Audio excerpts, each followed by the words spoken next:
Shockheaded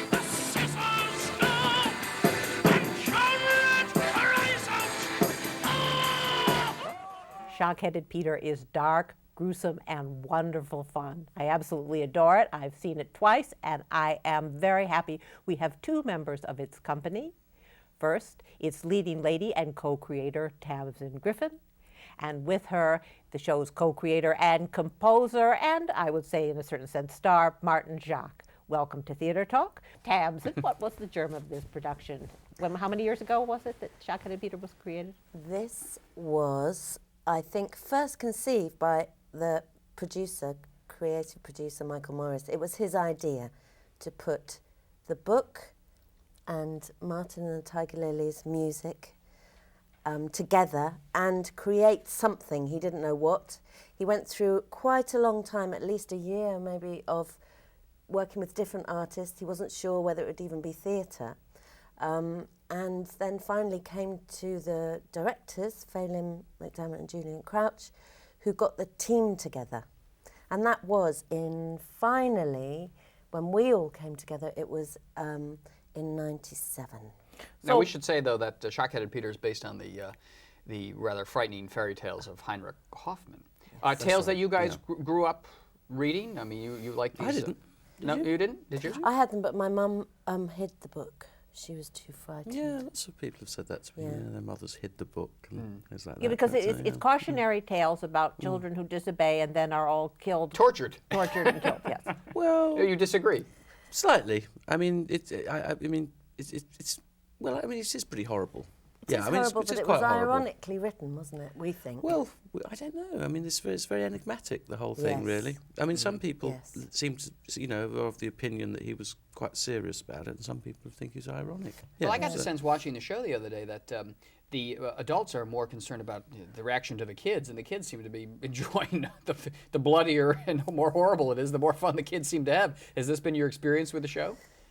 Well, they do. I mean, children. I mean, they do watch pretty heavy stuff on the television, don't they? Kids these days. I mean, I don't know really. I think kids really are very naughty and mischievous, aren't they? Kids really. I mean, they're more mischievous than adults a lot of the time, aren't they? They're allowed to be, aren't they? Really. So So I think maybe people see the show and they sort of the kids see the show and they sort of see us.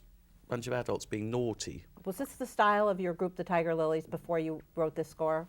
Yeah. The Tigers was together 15 years, so we've all have been together 15 years, and not the past tense. We're still together, and and we've been together 15 years. So the basic blueprint was I sing in a high voice and play the accordion, and there's a double bass player and a drummer, and so that was there beforehand, and then I took the songs.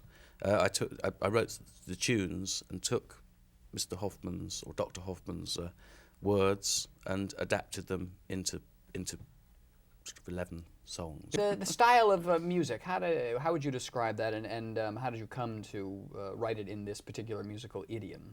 Well, I suppose really, when I was about 20, I used to listen to a lot of Brecht and Weill, Bertolt Brecht, the Threepenny Opera specifically, actually.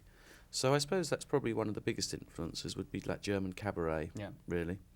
So I suppose that kind of fits, even though, with being a German. So there's quite a lot of German influence in in the music, certainly. But it's also an eclectic mixture of other styles like gypsy music and klezmer and English music hall. I got a sense of quite a bit of English music hall style to the flavor of the piece. And it's quite nice. I think it's quite nice because it's a sort of a funny juxtaposition of English things and German things. So Martyn's going to perform a song. Give us a sample of this weird, strange, wonderful world that seems to reflect Susan's childhood. I love it. Just give us a sense of put the song in context, if you would. What song you're going to do for it? Yeah, it's a song about a little girl who plays with matches, and she plays with matches, and well, you know what's going to happen to her. A little girl who plays with matches. And Shockheaded Peter. Exactly. I don't have to go any further, do I? That's it. All right. But then what happens to her happens accompanied by your song. So if you would, Maestro. I'll do the walk as well. I don't normally do this. Okay. This is the character. This is Shockheaded Peter. A Theatre Talk exclusive. Normally I've got an accordion on as well, of course.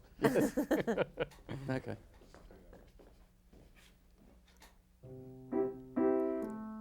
Well, it almost makes me cry to tell what foolish Harriet did befell. Well, Mamma and Nurse went out one day and left her all alone to play. Well, on the table, close at hand, a box of matches chanced to stand. Well, Mamma and Nurse had told her if she touched those matches, then they would scold her. Well, Harriet said, what a pity, because when those matches burn, they are so pretty. They crackle so, they spit and flame. Mamma and Nurse too often do the same, so she would not take their advice. She lit a match, and it was so nice. It crackled so, and it burnt so clear, exactly like on the stage here.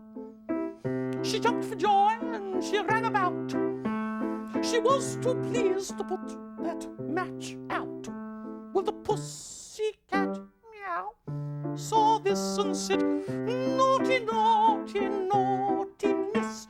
Meow, meow, meow, meow. Well, she's going to burn to death, and we'll have told her so. Well, see what a dreadful, dreadful, dreadful, dreadful, dreadful, dreadful thing. The fire has caught her apron string.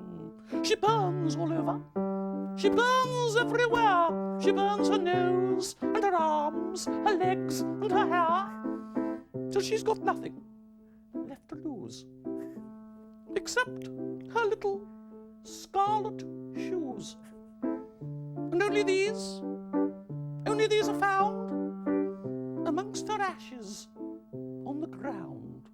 Meow, meow, meow, meow. She's going to burn to death. Well, she has burned to death. And we told her so.